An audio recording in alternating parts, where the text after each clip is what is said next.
My brothers, I wanted to speak to you about a topic that absolutely no one in this hall today, no one, and I mean absolutely no one, is free from this topic. And that's the issue of forgiveness. Either you've been hurt or someone has hurt you before. And by no means am I here now to talk to you about the rewards of forgiveness, and that if you forgive, that this is a noble thing and that it makes you a good person. No. Today we're here to push buttons. Today we're here to put salt to a wound that we don't like to talk about. Today I'm here to tell you that if you don't forgive, then woe to you the day you stand before Allah subhanahu wa ta'ala.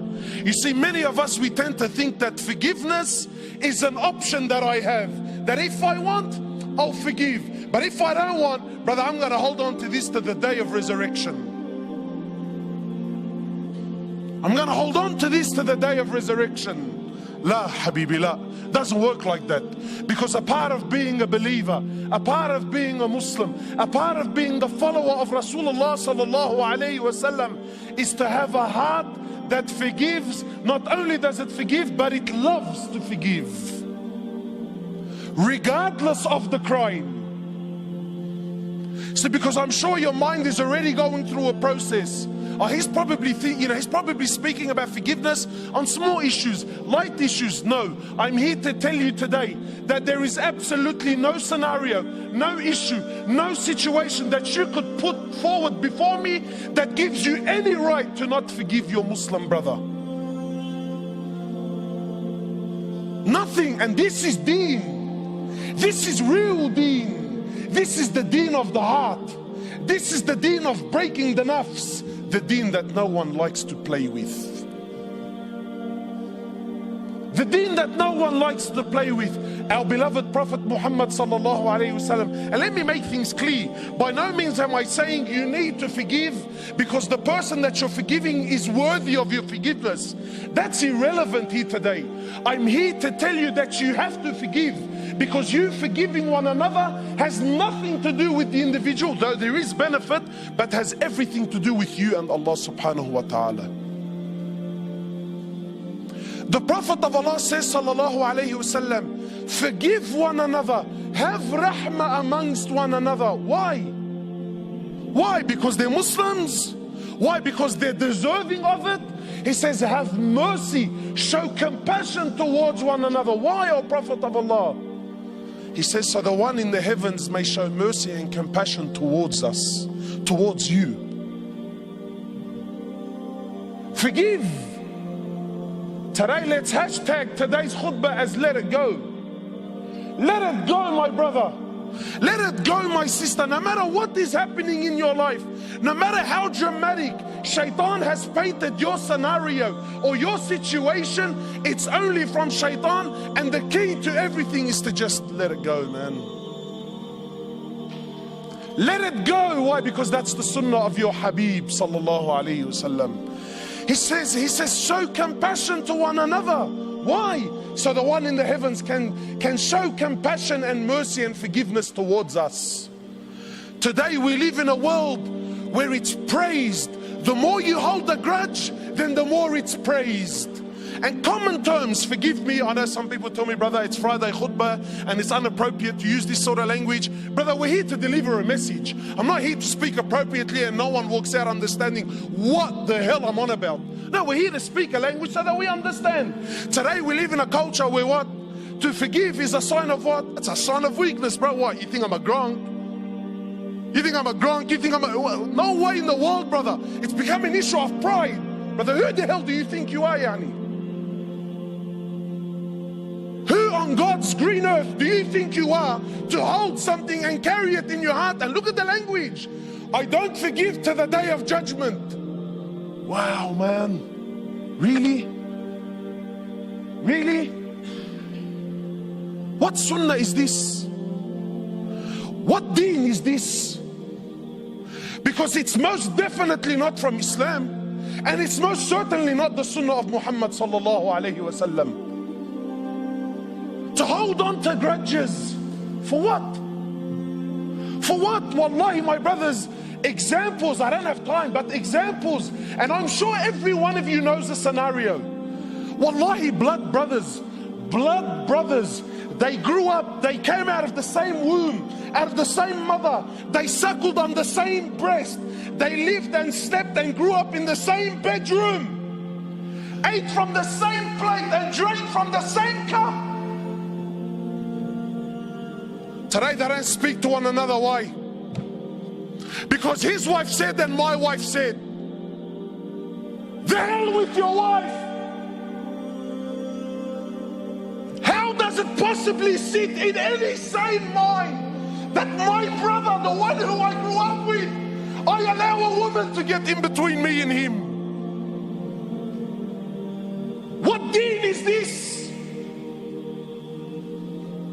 Father and son that don't talk to one another. Mates that grew up on the streets, they lived by... Brother, we did Habas together, Khayye, Habas. We were like that in Habas. 10 years I did time with him, 10 years. I'll take a bullet for him, bro. One drama, one incident, and all hell breaks loose. What happened, Akhi? Where did the hearts go, man? Husband and wife for 10, 15 years. Yeah, we had a divorce. Why? Wow, what happened? My wife showed me a post once on the internet. A woman was having some troubles with her husband. She's asking for advice. She has 3 kids. I quote, 3 kids, husband and wife. You shared the same bed for years. You ate from the same for years. Brother, how big could your drama be? Brother, we're human beings. Everyone makes mistakes. You're not perfect. I'm not perfect. But why is it that when a drama comes, no. This is unforgivable. Why? Why? 10 years marriage, kids between one another. She's asking for advice, her husband, whatever he did. So one of the sisters in a nice hijab, mashallah, she writes back to the sister, and I quote, the hell with him. Wow, man, just like that, the hell with him. Just like that, bro. We forgot all the good times. Just like that, the hell with him. What is this, man? So then there's always a scholar amongst us who comes to me, he goes to me, brother, and I get phone calls all the time. Brother, all I want is my haq. Eid al-Quran, I'm not asking for anything more than my haq, brother. Is there anything wrong with what I'm asking, cuz? I'm not asking for an inch more and not an inch less. So in his mind, shaitan is making him think, brother, that's your right, cuz. Doesn't Allah say, and look, I love how we quote ayat of Quran that suit my nafs. Doesn't Allah say in the Quran, brother, tooth for a tooth and an eye for an eye? Yeah. All I want is my haq. When they got married, the sheikh came and her family and let's start with the Fatiha. Why? Because it's the opening of the Quran, and so that the hearts can flourish and we can come together. But then when there's dramas, it's my lawyer versus your lawyer. When the kids are with me on the weekend, your mum's a dog, your mum's a hayawani, your mum's a this, your mum's a that. Then when the kids are with the mum, throughout the week, your father's a 1, 2, 3. She wipes the floor in the toilets with him day and night. Wow, man, just like that, just like that. The brother, forgive, let it go. No way, brother. My heart, I want my heart. I tell you, fine. So the brother says to me, is there anything wrong? I tell him, brother, wallahi, there's nothing wrong with you asking for your haq. There's nothing wrong with you telling me eye for an eye and a tooth for a tooth. But I'm telling you this now, that if you open this door with people, Allah's going to open this door with you on the day of resurrection. And if Allah opens the door of tooth for a tooth and an eye for an eye, you're in a world to hurt.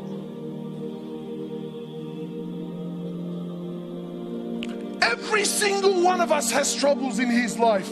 Every single one of us has made mistakes. Every single one of us is a sinner.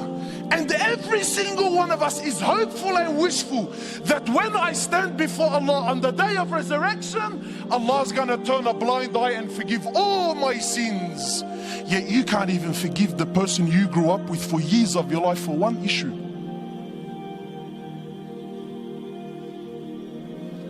You can't even forgive. And people tell me, brother, but it's my haq, it's my right. Let me tell you bluntly, brother, there is no haq in this world. The only haq you will ever have is when you stand before Allah in front of the real judge in the real court. Then and only then will you ever really get your haq. This world will never, ever, ever do you justice.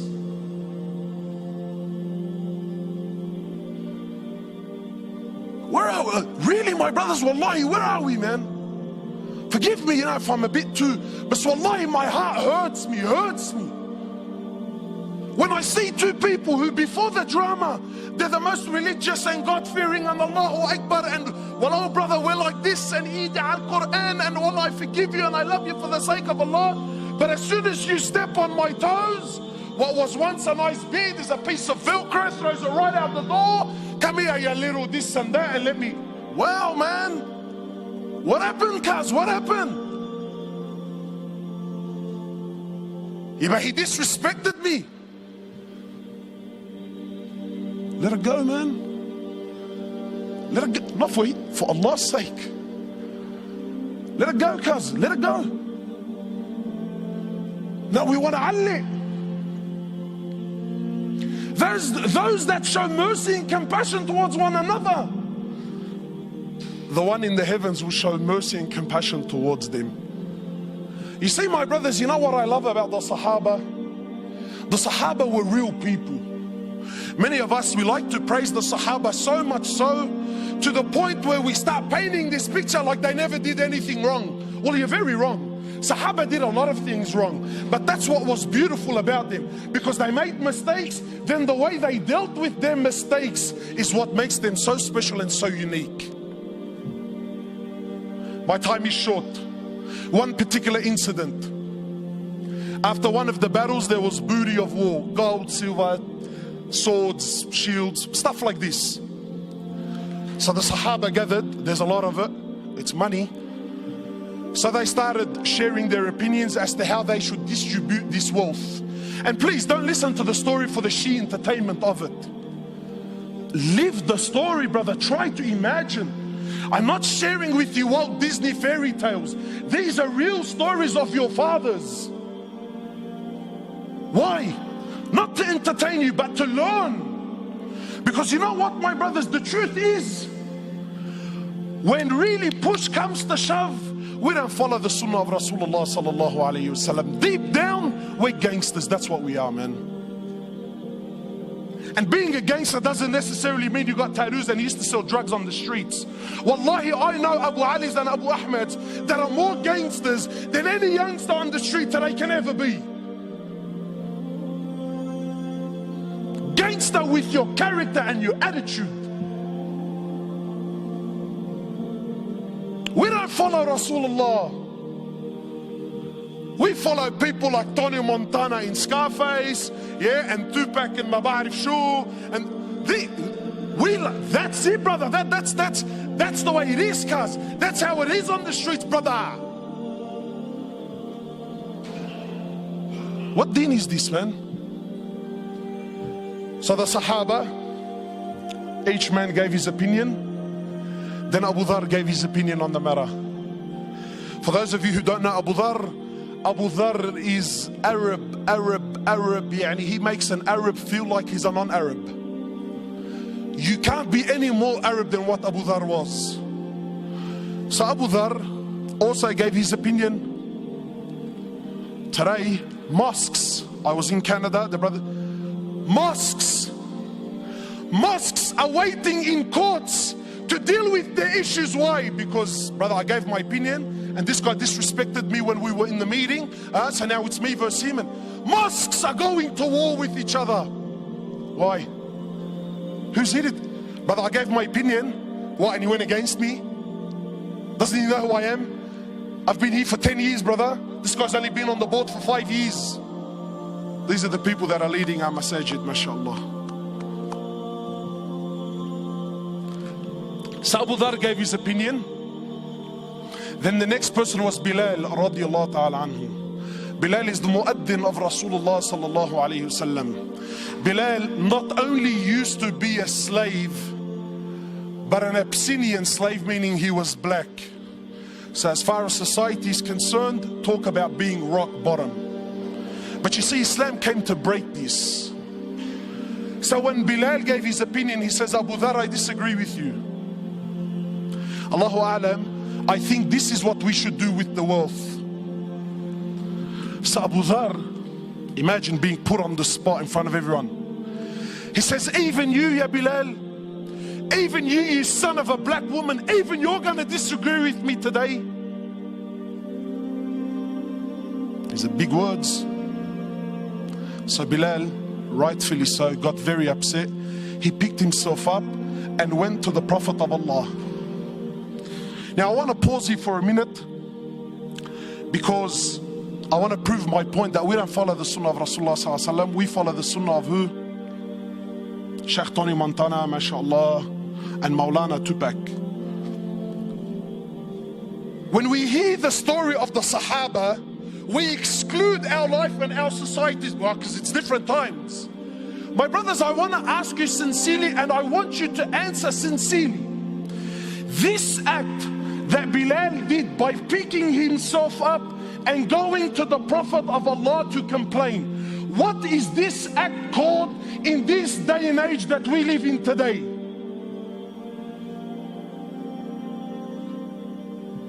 He's a snitch.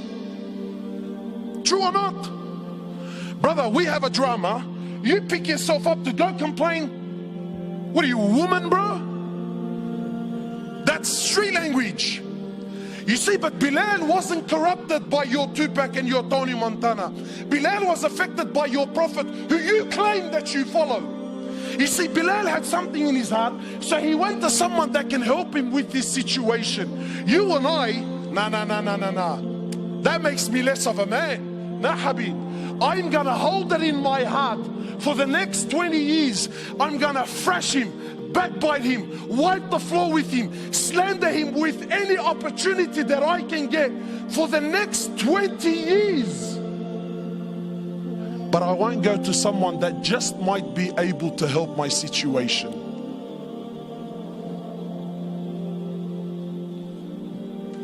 So Bilal goes, he tells the Prophet of Allah. The Prophet of Allah became furious. So the Prophet of Allah, he comes, he goes to where Abu Dhar was, and he grabs Abu Dhar he grabs Abu Dhar. Talk about bridging up. This right now was bridging up. And he grabs Abu Dhar and shakes him and says, Abu Dhar, you are a man that still has jahiliyyah in his heart.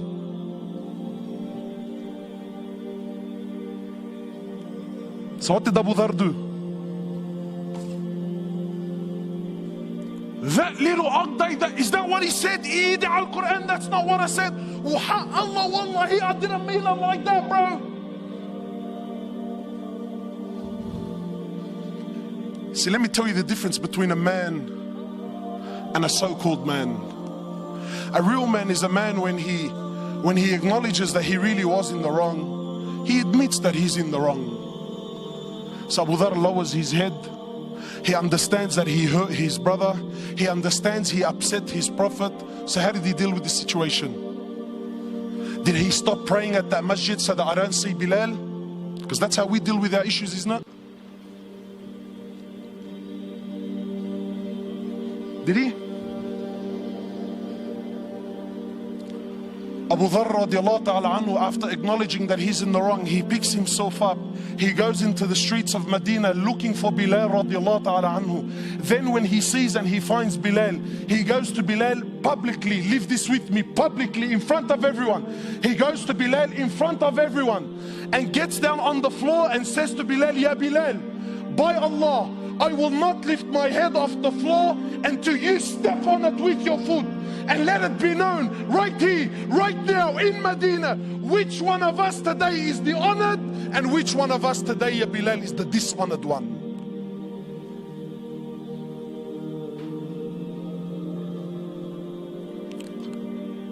Come on, man. How come I haven't heard this story before, bro? So what did Bilal do? He's vulnerable. He's on the floor. He acknowledged, I told you, bro. I told you I was in the right. What did he do? Wallahi, an opportunity that most of us would love to have with those that hurt us. You see, real forgiveness is to forgive from your heart sincerely, whether you can do something about it or you can't. You see, there are many of us who have issues and dramas with other people, and we paint on the outside that, nah, brother, wallahi, man, I forgive him for the sake of Allah. You little kazzab, you little spinner. The only reason that you claim that you forgive him is not because you really forgive him. The truth is you can't do anything to this guy anyway. So really, by default, by the fact that I physically can't do anything, I disguise my weakness with what? Nah, wallahi, bro, I forgive him for the sake of Allah. But deep down in your heart, deep down in your heart, if you got the news that a bus hit him, ya bayya, your heart will start to do the dabki, bro.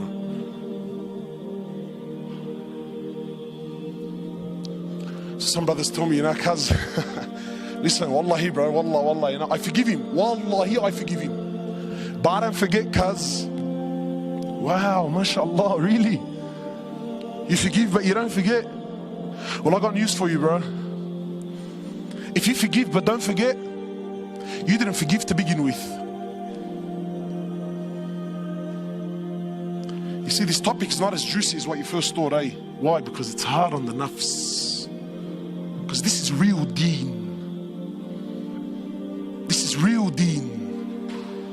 So what did Bilal do? Bilal gets down on his hands and knees. He kisses Abu Dhar on the forehead. He says, Abu Dhar, are you serious? I forgive you for the sake of Allah. Done, finished, dusted, never to be spoken about again. Not drag it on for 10, 15 years. Not forget the fact that hours before this, they were both on the same battlefield, fighting for the same Lord. See, we don't have this in our societies anymore, man. Why?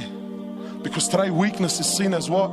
Forgiveness is seen as what? But that's weakness, brother. La Habib. That's a real man. Because we claim that we follow Rasulullah sallallahu alayhi wasallam. Brothers tell me all the time, cuz I'll die for his honor. Wallahi, I'm ready to die for his honor. I say, wow, mashallah, may Allah subhanahu wa ta'ala reward you for such a noble intention. But brother, wallahi, I don't need you to die for his honor. I need you to live for his honor. I want you to live like him sallallahu alayhi wasallam, your beloved prophet. And of course, you see, this is the side of Rasulullah that we don't want to talk about. Wallahi, my brothers, I take an oath by Allah. Forgive me if these words are a bit harsh, but I tell you now, and this is my own personal opinion, wallahi, even our love for the deen, even our love for the Sahaba is a love of dunya. Nobody here loves Umar ibn al-Khattab. Most loved, probably one of the most loved. He's definitely my favorite. Nobody here loves Umar ibn al-Khattab because he had permanent marks on his cheeks from crying out of fear of Allah. Nah, cuz we love Umar ibn al-Khattab because when his name was mentioned, the kuffar used to shake in their knees. No one loves Umar ibn al-Khattab because he had permanent marks on his shoulders. Why? Because he was servicing the community in the late hours of the night when everyone was asleep and wasn't watching. You don't love Umar for that. You love Umar because he was a man, brother. When he rocked up, cuz everyone buckled. The Prophet of Allah, who we claim we love. Because I'm sure you're thinking in your mind, wallah, brother, may Allah reward you. Very nice khutbah, very emotional, very touching. But cuz you don't understand, what this person did to me is unforgivable. And I repeat, there is absolutely no scenario. I don't care if he shot your mother, he shot your father, he raped your child. I don't care what scenario you could possibly throw at me. Forgiveness is the key. The Prophet of Allah for 13 years in Mecca, live this with me, 13 years in Mecca, prosecuted, harmed, sworn at, spat at, had dust thrown in his face. They killed his companions. For what? For what? What crime did he do? What crime did he do? What? He looked at someone's sister? What? He didn't cough up his money at the end of the business transaction? What crime did he do? 13 years. They boycotted him and his family for 3 years. Sahaba said we were eating the leaves off the trees until our droppings became like the droppings of animals for 3 years. For what? What crime? They divorced his daughters. Sumayya radiallahu in front of the Prophet, publicly. I'm not telling you, Allah, you know what, that they started sending around a WhatsApp video about what. No. Publicly, live, in front of the Prophet and his companions, they grabbed Sumayya, a woman. They grabbed her publicly.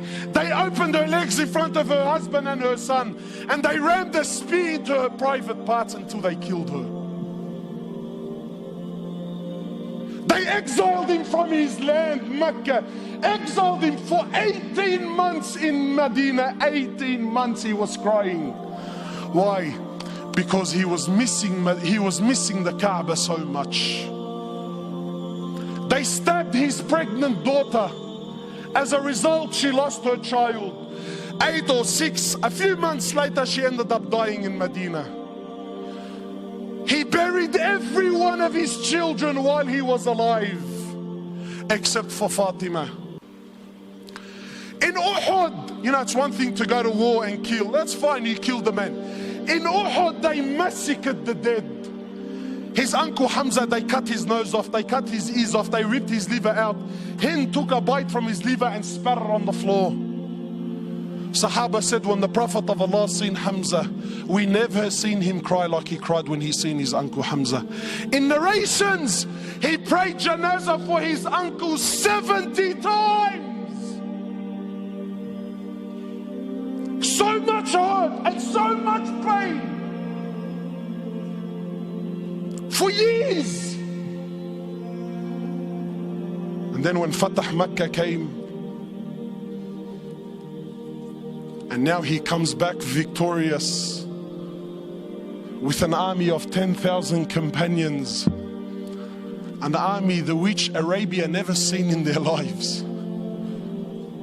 Men who at the drop of a word were happy to give their lives just to see him smile. He enters into the Haram of Mecca, 10,000 soldiers surrounding, and those people that harmed him for years and years and years. Not Muslims. And I'm asking you to forgive your Muslim brother. God forbid I should ask you to forgive kafar. I'll be labeled on the payroll, scholar for $1. Wallahi, you mop the floor with me. So I'm not even going to dare to go down that road. God forbid we should follow the sunnah of Rasulullah sallallahu alaihi wasallam. No way, brother. He enters into the haram, 10,000 soldiers surrounding the haram. Those people that harmed him for years and years. Where are they going to go now, bro? Talk about the tables turning, huh? So he looks at them. He says to them, and what do you think I will do with you today? What do you think I will do today? They said, you're an honorable, generous person, the son of an honorable, generous person. The Prophet of Allah turns around and says to the kuffar, idhabu fa antum at-tulaqa. Go, every single one of you are free, I forgive you.